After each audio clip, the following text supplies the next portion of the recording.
এক প্রকার ভয় কি পেয়েছেন ইসরায়েলের প্রধানমন্ত্রী বেনিয়ামিন নেতানিয়াহু? ঘরের রাজনীতিতেই ঘায়েল এই কট্টর নেতা। তারপরও ঠিক কোন কারণে গাজায় এতদিন হামলা অব্যাহত রেখেছেন নেতানিয়াহু? ক্ষমতা ধরে রাখতে ভেতরে ভেতরে লড়াই করতে হচ্ছে ইসরায়েলি প্রধানমন্ত্রীকে। গাজায় হামলা বন্ধ হলেই নেতানিয়াহুর বিরাট লোকসান, মুহূর্তে হারিয়ে ফেলতে পারেন প্রধানমন্ত্রীর চেয়ার।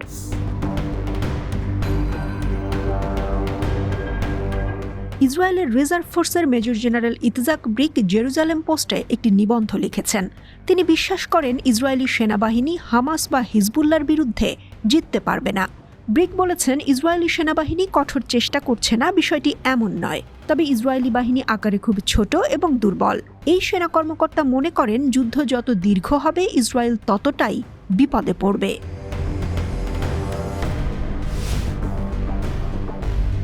ব্রিক এই পরিস্থিতির জন্য যুদ্ধকালীন মন্ত্রিসভাকে দায়ী করেছেন।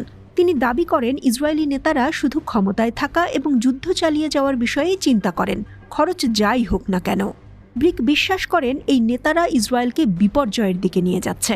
তিনি বলছেন, তাদের অবশ্যই থামতে হবে, কারণ তারা নিজেদের সুবিধার জন্য ইসরায়েলের ভবিষ্যৎকে ঝুঁকির মধ্যে ফেলছে। ব্রিক দক্ষিণ গাজার রাফাতে চলমান বর্তমান সমস্যার ভবিষ্যৎবাণী করেছিলেন। তিনি বিশ্বাস করেন, রাফায় প্রবেশ করা ইসরায়েলের একটি বড় ভুল ছিল। তিনি বলেছেন, এই সিদ্ধান্ত ইসরায়েলকে যেমন বিশ্ব থেকে আরও বিচ্ছিন্ন করেছে, তেমনি মিশরের সাথে তার সম্পর্কের ক্ষতিও করেছে।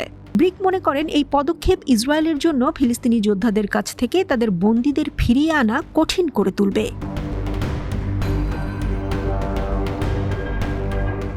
ইসরায়েলের প্রধানমন্ত্রী বেনিয়ামিন নেতানিয়াহুর সঙ্গে ব্রিক বহুবার দেখা করেছেন। তিনি নেতানিয়াহুকে রাফায় অভিযান শুরু না করার জন্য সতর্ক করে দিয়েছিলেন। তখন তার মনে হয়েছিল নেতানিয়াহু হয়তো তার কথায় রাজি, কিন্তু তারপর ব্রিকের পরামর্শ উপেক্ষা করে তিনি যা চেয়েছিলেন তাই করেছেন।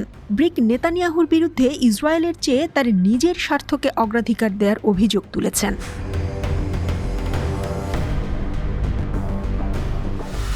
ইতজাক ব্রিক ইসরায়েলি পাবলিক রেডিওকে বলেছেন, ইসরায়েলি সামরিক বাহিনী জনগণের সঙ্গে সততার সাথে কথা বলছে না।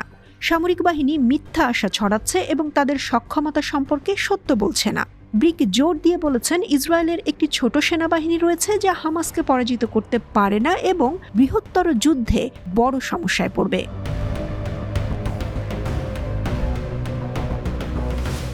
রিজার্ভ মেজর জেনারেল মনে করেন, ইসরায়েলের পক্ষে যুদ্ধ বন্ধ করা এবং যুদ্ধবিরতি ঘোষণা করাই এখন সবচেয়ে ভালো সমাধান।